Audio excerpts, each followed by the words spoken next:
Welcome back to another video. Bradford City have defeated Tranmere Rovers 2-0 thanks to the man, the myth, the legend, Andy Cook, Sir Andrew Ellis Cook. He is unbelievable, isn't he? How can you describe that man for what we already haven't? I don't know. Words can't describe him. He's just simply incredible and unstoppable. You can do whatever you want to stop the guy. You can foul him relentlessly. It used to bother him, it don't anymore. And he's had a great game again, contributing to us getting the 3 points with two very well taken goals. It puts him fifth of the top five of the all-time goal scorers for Bradford City, which is incredible, isn't it? A modern time legend, but will go down in the history books for an all-time legend, and we have to make the most of him whilst he's here, because I don't think we fully appreciate him. If anything happened to him this season, it's gone last season. We simply rely on him too often. But the second goal, because it's the most recent one I've seen, credit to Callum Kavanagh, really good composure to play him in for on goal. It's a well-timed, perfect ball through to him so he can hit it first time, and it's pure power past the goalkeeper. Great finish again from what we've seen from Andy Cook. And then the first goal, can't remember it. It's just come back to me. I think it's a first time finish into a bottom right corner. I think from first angle, I think Luke McGee probably should have saved it, to be honest with you, but he didn't, and Andy Cook got his 70. Was that his 70 odd goal? Wasn't it 75th? I want to say, but got his 6th for his season. Now he's on 7. I think Erling Haaland's only scored more goals than Andy Cook so far this season in England, or at least in the top 4 divisions anyway. So unbelievable, isn't he? But obviously I've done something different in this video. You can't see any background, just because I'm trying something different with the lighting. The lighting should be much better because it's directly in front of me, so that should be better. But I know that obviously you can only see Bobby Campbell, which is no good, is it? But obviously great game, great day as well. I won't show you the money, but King Charles, don't shoot me for getting that one wrong. All sausage fingers is now on the notes, isn't it? But £50 obviously won on the football cards, which is great, from the Corn Dolly bus. Shout out to Ozzy as well. Always supporting the videos as well. So thank you very much to Ozzy and the rest of the Corn Dolly crew as well. It's always a good away day on the Corn Dolly. And also everyone who comments, because I massively appreciate it. And, going back to a week ago with that video that I made, it is massively appreciated, all the comments, and it does mean a lot and it goes a long way, so thank you very much for the support. If you did like this video, do go on to like it. Leave your comments on your thoughts on the game in the comments down below, and what else? Oh yeah, subscribe please, because that definitely helps as well. So the game, the proper geek dissection of the game, because I think the headlines took by Andy Cook, but a really good defensive performance as well, because we kept Tranmere at arm's length. I think everyone can agree. I think even Tranmere fans would say that they didn't do enough to get anywhere near that game. They had a couple of good chances, a couple of headers that just went past the post. Amari Patrick were a real good threat, with his direct pace, and caused Jay Ben a few problems down that side. But Jay Ben and Brad already dealt with him for the most part, considering that it's disgusting. It's just really unfortunate, the amount of injuries we're getting in the defensive areas. Neil Burnout with an illness, can't be helped. You're getting players who are, you've got Huntington, who can't come into a team because he's had no pre-season. Obviously he's been playing with the PFA, but he can't be up to full speed clearly. So then we end up playing the second half with a left back in left centre back and a right back who started the game in right centre back, with a questionable centre back in the middle of them who's got little to no experience. And I don't target players, but I'm not a big fan of Diabate, but Christ on earth, he had a really good game, but nearly got sent off before the half-time whistle went, because the ball went down the wing. I think it was Patrick who in a foot race for him. He outpaced him. He did all the hard work to put him under pressure and to delay him, and then he dived in with a stupid tackle. And if he caught him cleanly, if Patrick went down, that's the second yellow and he's gone. And it's that naivety that's really annoying that flows through the team. But apart from that odd moment, and Walker made a stupid tackle as well, we were quite professional in the game, quite disciplined, and we saw the game out. And I was screaming for subs. I thought we really needed to make subs around, well, I don't know what minute it was, because for some stupid bloody reason, Tranmere don't have the scoreboard on view for the away fans, at least anyway, so you have to go through an estimate of what the time will be through your phone.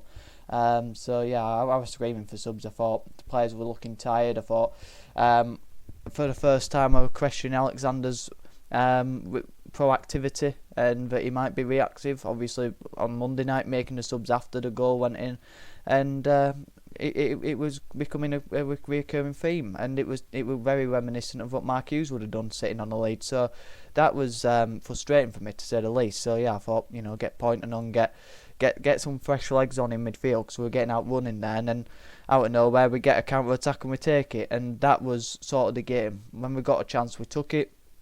And it's about getting over the line in those tricky games. And like I was saying before, sidetrack before, defensively we were rock solid. We were fantastic defensively. Tranmere, yes, they had a couple of good chances that they probably should have done better from, but for the most part of the game, they were passing it sirens backwards. They didn't put a cross in, and we, like I say, we kept them at arm's length. We kept them, we kept them second guessing themselves, and we remained in control of the game. And like I said, they didn't look like threatening. They didn't look like a danger to us.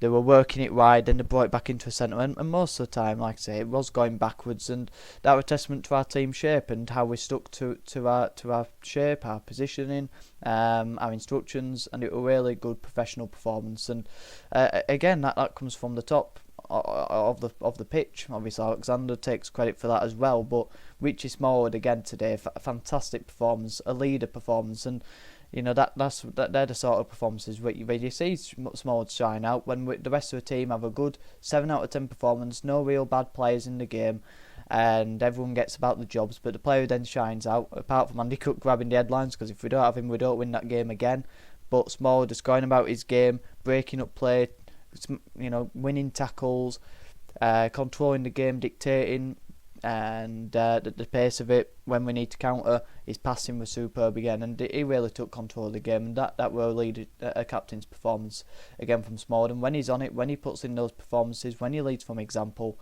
the rest of the team go about their game in a much calmer manner. We don't make as many mistakes because everyone looks to him and he assures them. So great performance from him again, and that's why we got over the line. Your leaders and your characters and the players who are our key players getting us over the line, and that was sort of the game, to be honest with you. Apart from that, did we create a lot? No. It wasn't a vintage performance. I wouldn't say we had loads of chances created. It were nowhere near us on our best day, but it were a typical gritty performance where you just need to get over the line and get the 3 points, and that's exactly what we did. I'm probably speaking a bit like a manager, to be honest with you, but yeah, we were great. But the lucky shots, I have to say, I haven't really said it too much on the channel, but I really should be speaking about this. I think I posted it more on Twitter than I have, and it was only twice, but last season, I think it was before the Barrow game, I noticed, which would have been the Walsall game, I noticed from Tranmere to Walsall in games that I went to, we hadn't lost, and we won all those games in my shorts, the same shorts. This season I came back and I sort of forgot about it, but I was wearing different shorts, and then it just hit me again around August. Oh my god, yeah, the lucky shorts, and that were about 10 games. Well, now when it hit me again, I didn't go to Walsall and Grimsby, so that don't count. The games that I've all been to, I've all been in my shorts. That's 15 games in a row where we haven't lost where I've been wearing shorts. So, the last 2 games, Morecambe and today, we've had, well, it wasn't even 10 degrees today, I don't think, and hail and wind and rain. I've had to really battle through this and brace the cold weather, the harsh realities of the Liverpudlian weather. Great area as well with Tranmere, to be fair. So yeah, lovely visiting Tranmere. But I had to brace the harsh realities of the UK autumnal weather today, and Morecambe. Cold Tuesday night in Morecambe, I had to brace it with a short. So that's only going to have to continue at Gillingham next week. And I'll keep wearing the shorts throughout December if it keeps going. I don't know if I want it to keep going, because I would like to be warm at a football match, but I will take one for the team. You've got to die for the 3 points. 15 games unbeaten in lucky shorts. talk about superstitions. I saw, but to be fair, this sort of throws out the water as well, because I saw a lot of single magpies flying around them, the M56 and the M62 and all those M's. So yeah, maybe the superstitions are a hoax. Let me know in the comments down below. Do you do superstitions? What superstitions do you do? What's your match day ritual as well? Let me know all that in the comments down below. Let me know your thoughts on the game in the comments down below. Good win. It puts us, I can't remember. I think it puts us 2 points off top, or 1 point off top even. And we're 7th now, 1 point away from 8th, which is Grimsby, a poor footballing side. Yeah, I remember that one. So yeah, that's positives and rebuilding. And like I said in the video, whenever I did it, the last one, Alexander's streaky. We go on a bad run of form, then we go on a good winning one. We need to keep it up. We've got Gillingham next. They're a tough side. They've had a great start to a season. But would it be vintage Bradford City to go and give a side a win who haven't won in the last 3 games? Well, lost all 3 of them. Losing to bottom of the league, Accrington Stanley at the time as well. Who Costello, Darren Costello, if you remember him, he's scoring goals for fun for Accrington. So yeah, we've got to keep it up. We've got to keep this winning one going. We've got to build some momentum. And we've got to keep climbing that league table. Have a good one.